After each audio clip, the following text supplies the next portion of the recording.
Hoje eu estou aqui com a Fernanda Medei. Fernanda Medei é CEO da Medei, uma startup que tem como solução uma plataforma que realiza demissões e pós-desligamento, utilizando videoconferência e assinador eletrônico, usando tecnologia e humanização no processo. Fernanda, muito obrigado por você estar aqui hoje e peço que você se apresente antes da gente começar essa entrevista. Perfeito. Bom, muito obrigada, Ricardo, pelo convite. Pessoal, boa tarde, bom dia, boa noite, né? Dependendo do horário que vocês estiverem assistindo. Eu sou Fernanda, sou CEO e founder da Medei. A Medei, ela nasceu com o propósito de ajudar pessoas, utilizando a tecnologia a favor desse término de relacionamento entre empresa e ex-funcionário. Não é um assunto muito simples de falar, é extremamente complexo. Demissão ninguém gosta de fazer, nem os próprios gestores, nem mesmo o RH, e principalmente startups, que muitas vezes essa tarefa fica diretamente com o founder da startup, de realizar esse processo de desligamento. E a gente tenta entender como fazer esse processo de desligamento, sendo um processo menos doloroso para quem está sendo desligado, e também evitando possíveis riscos trabalhistas, porque se um processo de demissão ele é mal feito, ele pode gerar um problema de futuro financeiro para a sua empresa. Dependendo da quantidade de desligamentos que existam dentro dessa empresa, isso pode gerar, sim, futuro problema financeiro da empresa. E também a demissão, se ela também não é bem conduzida, ela pode afetar os seus processos com o seu time interno e gerar, inclusive, problemas na inovação da empresa. Porque se a pessoa se sente insegura, como que ela vai conseguir inovar dentro da sua empresa, dentro da sua startup? Então, esse é um tema espinhoso, porém, é importante de ser tratado, Ricardo. Fernanda, são cada vez mais comuns, né, nas redes sociais os relatos de pessoa incomodada da maneira como ela foi desligada pelo emprego, né? Uhum. E no mundo híbrido, né, na era do trabalho híbrido, vamos fazer uma separação menos traumática, né, para os funcionários e para a empresa também, né? Eu entendo que você, com essa solução, esse é o objetivo da Medei, correto?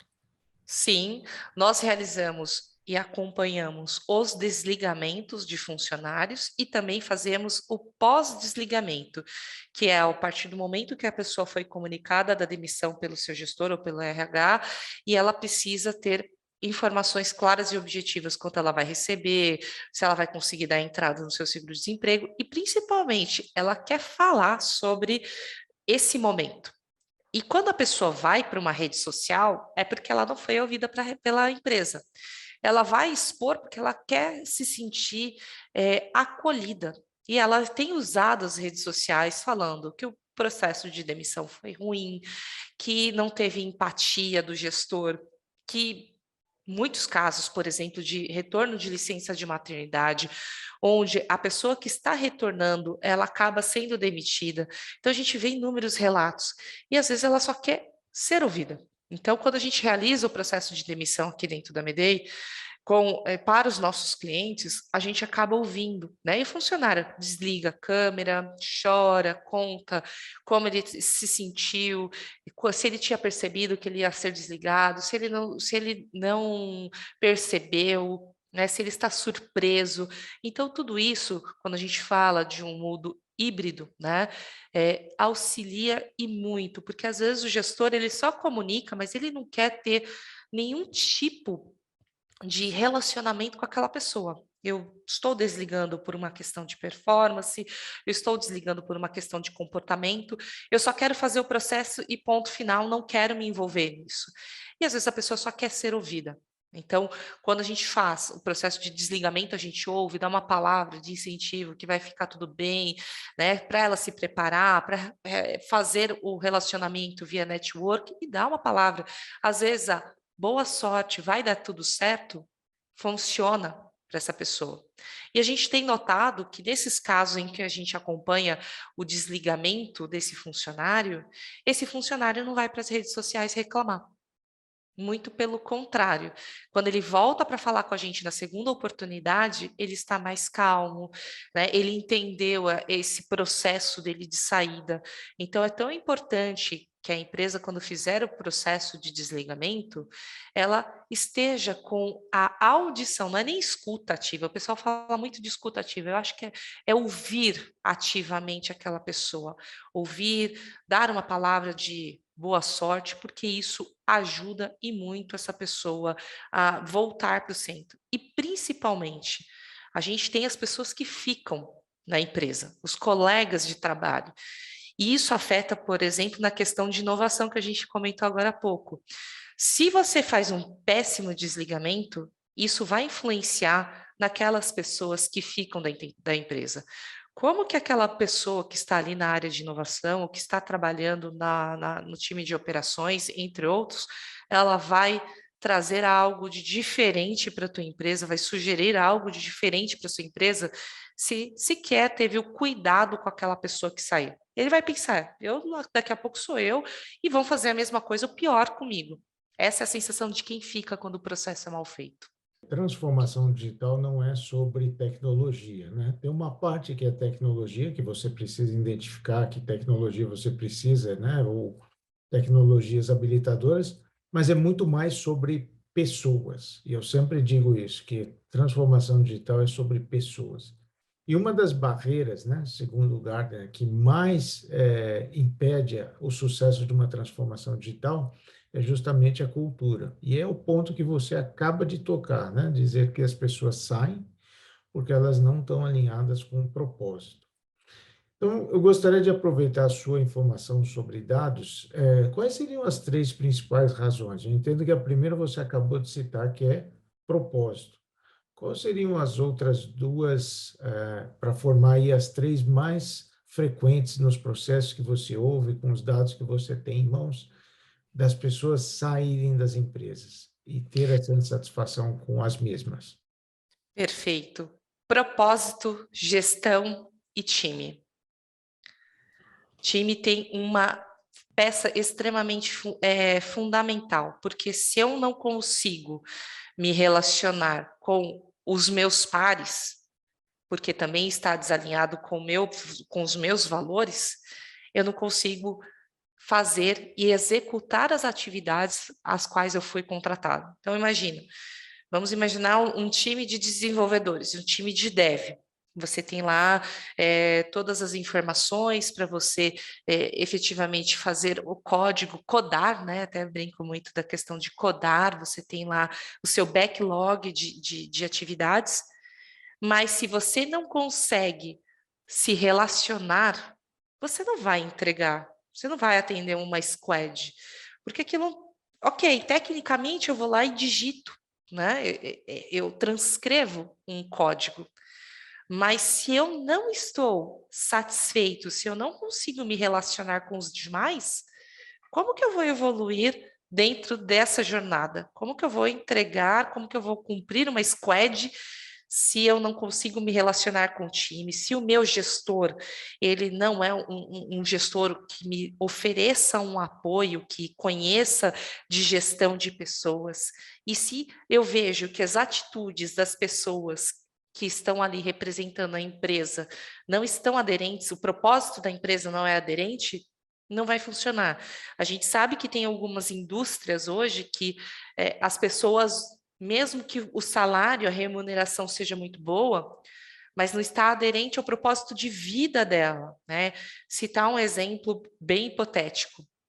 Uma pessoa que tem um cuidado muito grande com a sua saúde, com o corpo, que vai, treina, faz academia, disputa vários triatlo, né, Ironman, por exemplo, ela tem uma condição de vida, né, saudável, e ela tem uma vida saudável.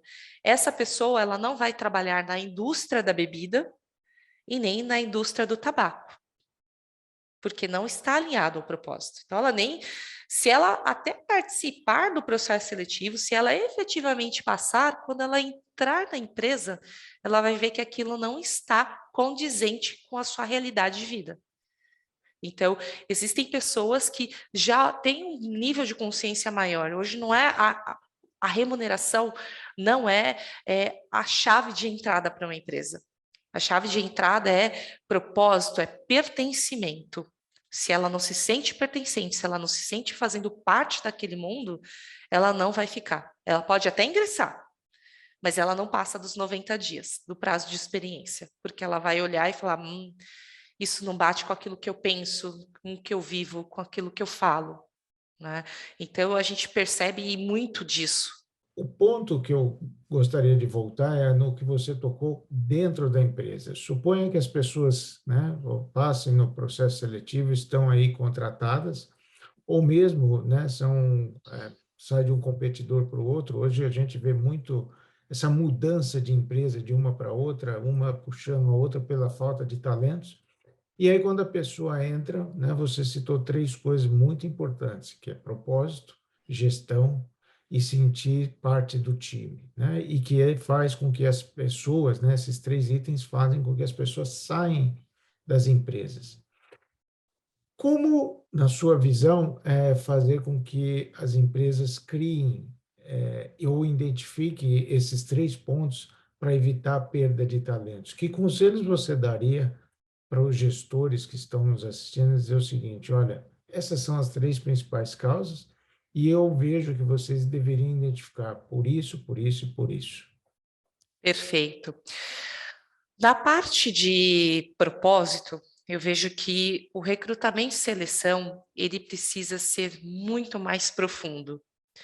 Eu percebo hoje que muitas empresas efetivamente automatizaram o processo, né, e você coloca algumas travas de profissionais que você gostaria de trazer, mas é o primeiro filtro. Eu vejo que o recrutamento e seleção, ele tem que ir além. Olhar redes sociais, fazer uma entrevista de fit cultural, mas uma entrevista de verdade, entender quem é aquela pessoa que você está falando. Porque não adianta nada eu ver um currículo com uma excelente graduação, que a pessoa fez intercâmbio, mas essa pessoa, ela tem valores muito diferentes dos valores, por exemplo, que o gestor espera dessa pessoa, que a empresa vivencia. Então, o fit cultural, eu percebo que muitas empresas esqueceram disso. Eles investem muito na questão de filtros no recrutamento e seleção, mas na conversa com o candidato, isso não fica claro, né? Então, os gestores também não estão preparados para fazer essas entrevistas. Então, o gestor precisa estar muito preparado. Quando o RH passa ali o currículo, passa as informações, ele precisa também se preparar para esse processo de entrevista. O que eu vejo e que muitas pessoas que passaram pelo nosso processo de desligamento reclamam dessa parte inicial. Olha que estranho, né? Passou, entrou na empresa, fez um onboard, ficou um tempo, mas no momento da demissão, essa pessoa efetivamente reclama que o processo de recrutamento e seleção dela não foi ruim. Porque se ela conhecesse, se ela tivesse alguma ideia do gestor, se ela tivesse tido informações mais contundentes, ela mesma não teria entrado na empresa. Então, isso é um ponto importante. O gestor precisa estar preparado, o RH precisa se aprofundar na questão de fit cultural com esse candidato, para que você tenha uma. Desculpa, tá O mudo o processo seu. seletivo foi ruim, então. Foi ruim, É que né? entendi que você falou não foi ruim, então foi ruim. Foi ruim, o processo seletivo foi ruim. Por isso que as pessoas deixam a empresa, inclusive dentro do prazo de experiência. E existe um turnover muito alto nesse prazo dos 90 dias, porque não se adaptou. Então, quando você olha o processo seletivo, foi ruim. Quando a gente fala de gestão, as empresas precisam entender o que elas esperam dos gestores. O que eu identifico muitas vezes que o C-Level ele tem uma expectativa que a empresa está indo para um determinado rumo, mas muitas vezes os gestores, né, que a gente fala, que é o middle, né, aquela camada que está entre um analista sênior indo para um supervisor, um coordenador e um gerente, muitas vezes não está preparado para assumir esse cargo. Eu promovo um excelente técnico, um excelente operacional, a pessoa operacionalmente excelente, mas com gestão de pessoas, ela não tem essa habilidade. E aí você promove e ela não consegue fazer essa passagem de cargo, porque ela quer fazer o operacional, mas não está preparada para fazer gestão. Então, ela vai muito com essa cabeça de operacional para as atividades. E ela esquece de ver o valor daquele ser humano que está ali também fazendo, executando as atividades. Então, ele tem dificuldade, por exemplo, de identificar um treinamento para aquele liderado. Ele tem dificuldade de entender problemas comportamentais que começam a brotar e ele só entende que existe um problema quando está pegando fogo. E aí ele fala, vou demitir. E aí a decisão de demissão, muitas vezes, não está nem compatível com a avaliação de desempenho que ele fez daquela pessoa. Porque ele deu 10, 10, 10 para tudo, e aí chega para o RH, ou às vezes para o founder da startup, e fala, eu vou demitir essa pessoa. Mas ele não estava nem preparado para fazer a avaliação. Então, quando o founder, ou quando um C-level for efetivamente fazer a promoção de uma pessoa, ele precisa entender que essa pessoa que vai fazer a gestão, ela saiba de fato o que é esperado dela. Eu vejo muitos gestores, e aí quando a gente faz a entrevista aqui de desligamento na Medei, muitos gestores falam que eles não estavam preparados, que eles não tinham noção do desafio. Então tem um desalinhamento entre a expectativa de quem promoveu, a expectativa do time e a expectativa de quem foi promovido. E aí é onde começam todos os problemas de pessoas. E, por fim, que é um ponto muito importante, se o gestor não estiver preparado, ele não vai saber conduzir o seu time. Ele pode ser uma pessoa tóxica e levar esse time, que pode ter até uma alta performance, a se tornar um time tóxico. Ele pode ter um profissional tóxico, mas é bom tecnicamente. Isso acontece muito, Ricardo, dentro de startup. E às vezes o founder fica refém porque é a pessoa que mais faz entregas, mas é a pessoa que mina qualquer tipo de relacionamento dentro da empresa. E aí a gente tem um problema que as empresas começam, e agora ainda bem que todo mundo está olhando para a questão de saúde mental, porque isso era um assunto negligenciado. A pandemia escancarou as portas da questão de saúde mental. Tivemos tempo que ficamos todo mundo em casa, né, em home office total. Agora algumas empresas estão voltando para o presencial 100%, outras no formato híbrido, e estão tentando se entender como que vai funcionar daqui para frente, como que vai ser o melhor modelo de trabalho e entrega das suas atividades. Mas a saúde mental nunca foi um tema tão relevante como tem sido agora. E se o time, ele tem uma pessoa tóxica, ele acaba contaminando todo mundo. Se o gestor, ele não consegue identificar e ter uma posição de liderança e tomar decisões, ele passa também ou a ter os mesmos comportamentos tóxicos, que ok, eu vou na mesma onda do time, ou ele vai acabar saindo, vai acabar se decepcionando, vai acabar com um problema de saúde. Então, a formação de um time também depende muito do gestor. E as pessoas que ali estão também precisam entender que aquele gestor as representa.